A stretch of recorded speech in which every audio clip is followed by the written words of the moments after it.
The pattern on the graph shows that the greater the population, the greater the GDP. Further polarisation of areas with development and money, such as GDP. More people will want to live in London, Cardiff and Cambridge, and this will have impacts on the social, economic and environmental compared to areas of Sheffield and Bolton. For example, schools, shops, services like healthcare, jobs, housing will all be in high demand due to London due to rural urban migration. I'm crap at this.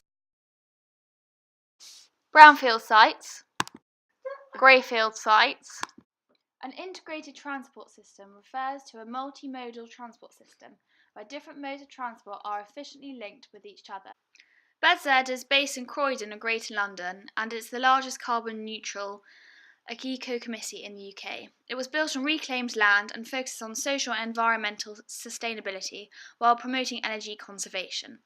BedZ's homes use 81% less energy for heating, 45% less electricity and 58% less water than the average British home. The impact of inequality in Bristol. This is Henleys. It's a northern suburb in Bristol and it's very deprived.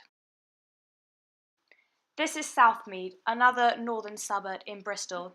Here, the average is that you can live for over 9 years longer in Southmead than in Henleys. If we look at the IMD data for these two places, in general, Southmead is a lot better with income, employment, deprivation, education, and health a lot better. But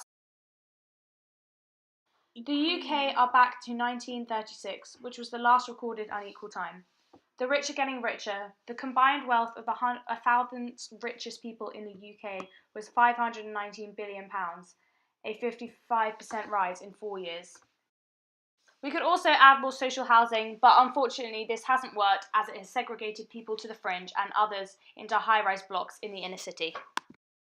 We could also give free school meals to under sevens, and this carries on if you are too poor to pay for the meals, so you benefit from this too. Types of segregation. Ethnic. The concentration of minority ethnic groups, like multiracial populations in the Lozells area of Birmingham, Bangladeshis in Tower Hamlets, London. Factors causing residential segregation. Availability of housing, a lack of starter homes for young persons or social housing or housing association properties for low-income households.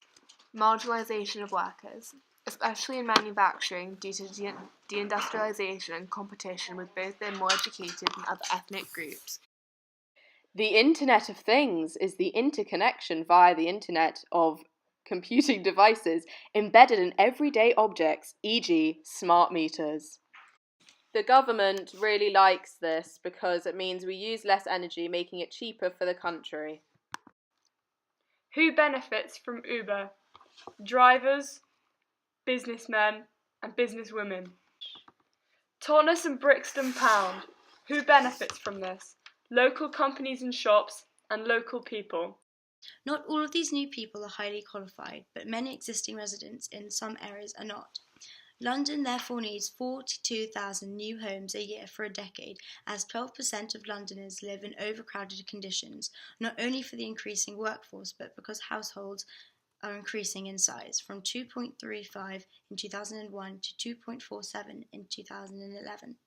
House prices have also increased up to 10% a year compared to outside of London, where the rise is just 3.1%, unaffordable, and the problem of those with no qualifications who are unable to find jobs in cities demanding high-level skills. Challenges of segregation and inequality. That's a wrap. Okay.